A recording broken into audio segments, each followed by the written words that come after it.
hanya ada satu hal yang membuat mimpimu tidak mungkin, yaitu ketakutanmu sendiri akan kegagalan.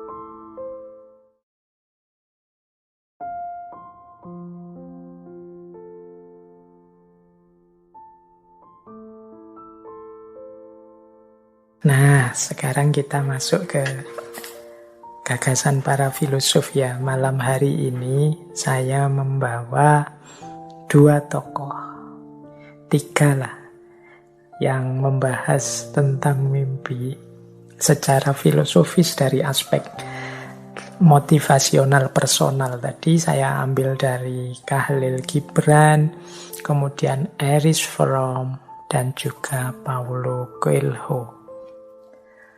Nah, ada beberapa pandangan yang menurut saya menarik dari Khalil Gibran, ya tentu saja dari buku-buku yang dia tulis, yang berhubungan dengan mimpi. Nah, misalnya ini kita potong-potong quotes-quotesnya saja yang mewakili gagasan utamanya. Jadi kata Gibran, kemarin adalah kenangan pada hari ini, dan besok adalah mimpi pada hari ini. Jadi hidup itu, kita hari ini itu isinya 2. Kenangan tentang masa lalu dan harapan tentang masa depan. Jadi kalau kita menjalani hidup ini dengan memanfaatkan 2 hal ini secara optimal, insya Allah hidup kita ini terarah, terukur, dan optimal. Kenangan tentang masa lalu membantu kita untuk tidak jatuh pada kesalahan-kesalahan yang sama di saat ini. Kemudian harapan terhadap masa depan akan membantu kita untuk kita jelas orientasi hidup kita, jelas kemana hidup ini kita arahkan dan kita kembangkan. Jadi yesterday is but today's memory and tomorrow is today's dream. Berarti 2 variabel ini vital dan penting. Kenangan atau memori dan mimpi. Orang yang tidak punya memori, dia tidak akan bisa mengenali dirinya. Dia tidak ingat kemarin-kemarin dia itu siapa, seperti apa dirinya. Maka orang yang tidak mengenali dirinya, sulit dia berjalan dengan benar ke depan. Kemudian orang yang tidak punya mimpi, tidak punya harapan, apalagi dia tidak tahu kemana harus berjalan, wong dia tidak punya tujuan. Oleh karena itu, hidup kita semoga masih lengkap isinya.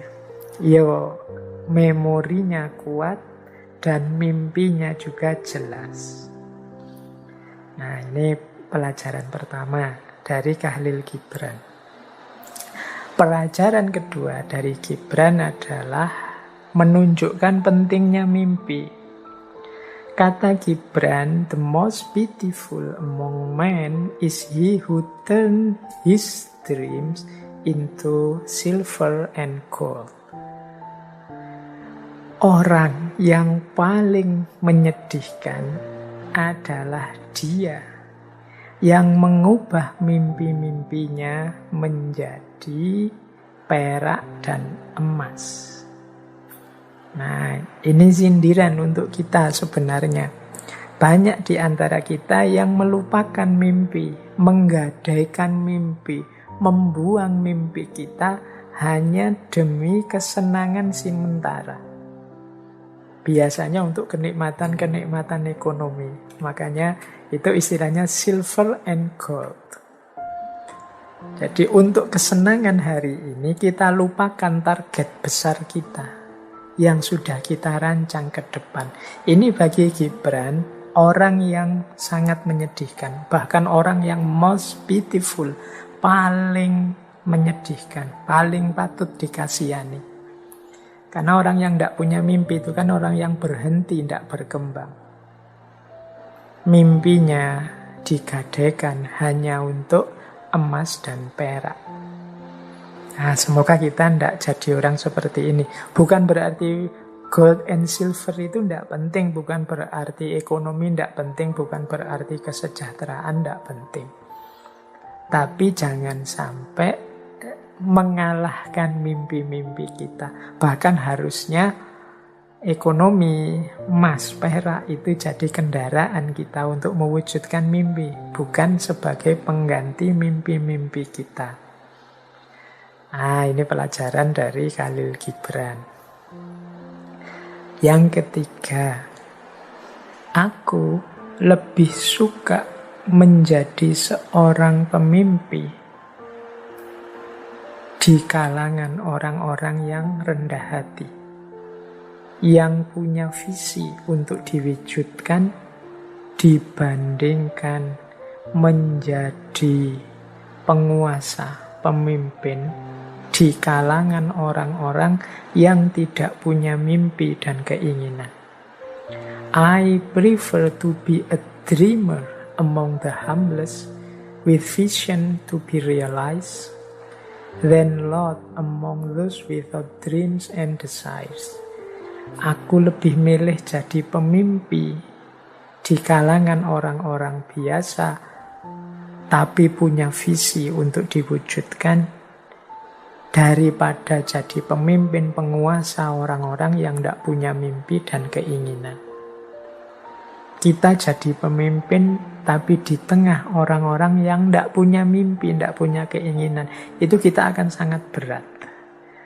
Kita tidak mungkin bisa menggerakkan mereka untuk berkembang, untuk lebih baik, untuk produktif. Mending jadi pemimpi di tengah orang biasa yang punya visi untuk diwujudkan. Jadi pemimpi itu kan maksudnya orang yang punya target besar. Meskipun tidak punya modal besar, among the humblest, orang-orang biasa saja, tapi punya visi.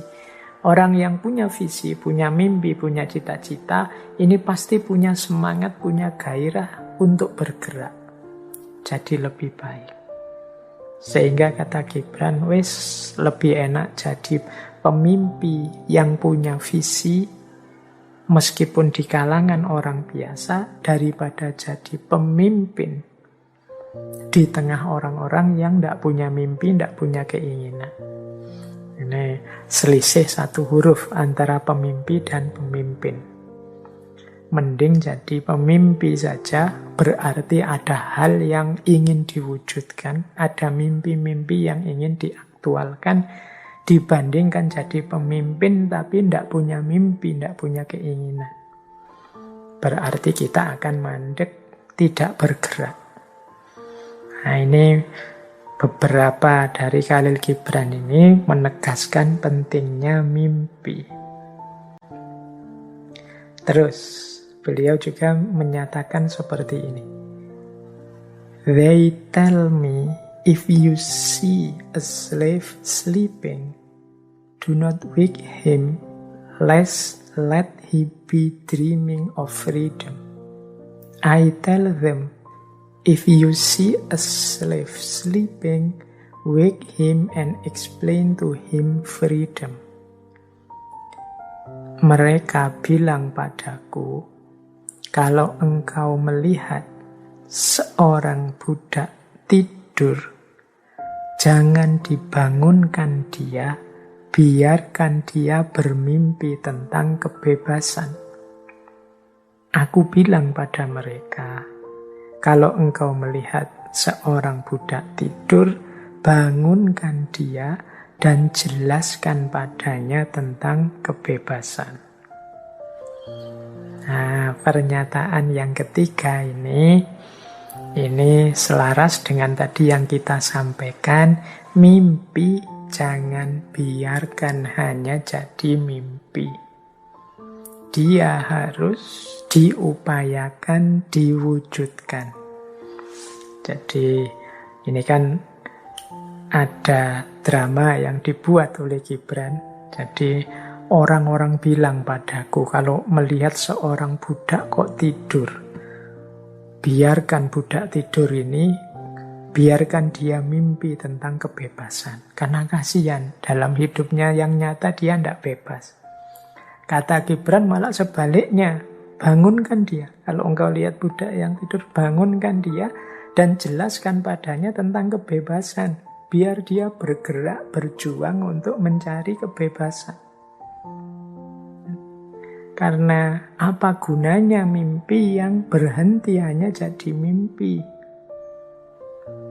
Mimpi harus diwujudkan dengan upaya-upaya agar menjadi nyata. Nah, ini quotes dari Khalil Gibran.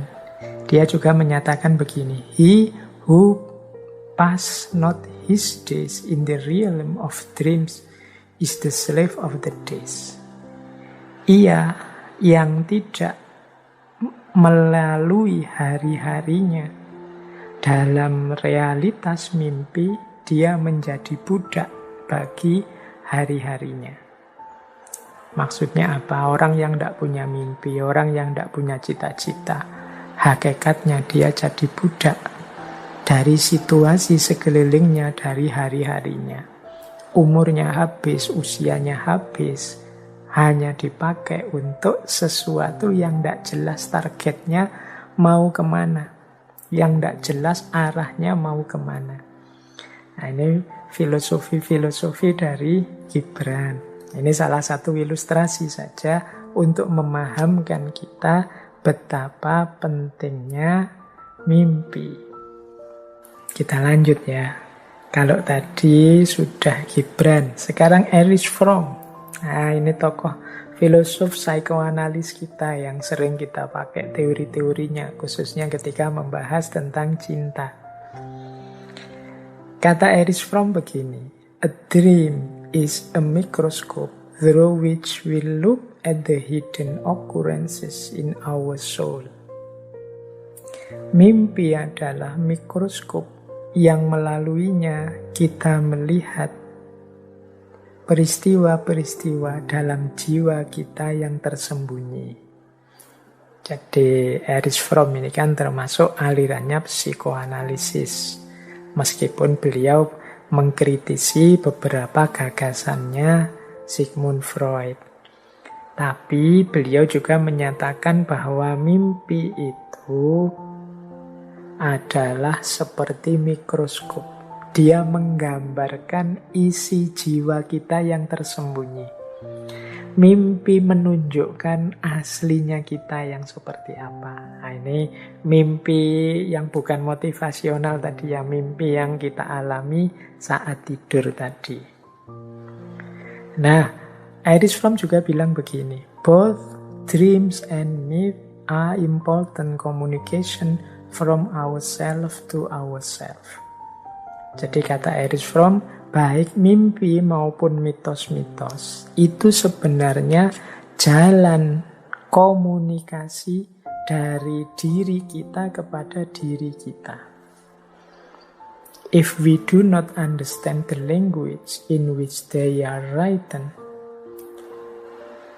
we miss a great deal of what we know and tell ourselves in those hours when we are not busy manipulating the outside world. Kalau kita tidak paham bahasanya, in which yang tertulis di dalamnya, kita akan melewatkan hal penting yang besar yang harusnya kita tahu tentang diri kita, yang terlewatkan ketika kita sibuk memanipulasi dunia di luar diri kita. Jadi mimpi itu adalah gambaran isi jiwa kita, dan melalui mimpi sebenarnya jiwa kita ingin menyampaikan sesuatu kepada kita. Kalau kita cuek, tidak mau memahami apa sih yang ingin disampaikan, ya kemungkinan kita melewatkan banyak hal yang harusnya kita pahami tentang diri kita. Ini masih berhubungan dengan mimpi dari perspektif psikoanalis tadi. Jadi versinya Erich Fromm, mimpi itu intinya penting bagi kita untuk memahami gambaran mental jiwa kita. Memahami apa yang kita inginkan, apa rahasia-rahasia diri kita, memahami diri kita seutuhnya. Jadi kalau Khalil Gibran tadi banyak menjelaskan mimpi dari aspek motivasional personal, kalau Erich Fromm menjelaskan mimpi dari aspek psikologisnya. Saya tambah satu lagi dari tadi ya, Paulo Coelho. Dia bilang begini, remember your dreams and fight for them. Ingat-ingatlah mimpi-mimpimu dan berjuanglah untuk mimpi-mimpi itu. You must know what you want from life. Engkau harus tahu apa yang engkau inginkan dalam hidupmu. There is just one thing that makes your dreams become impossible. The fear of failure. Jadi hanya ada satu hal yang membuat mimpimu tidak mungkin, yaitu ketakutanmu sendiri akan kegagalan. Jadi kita hidup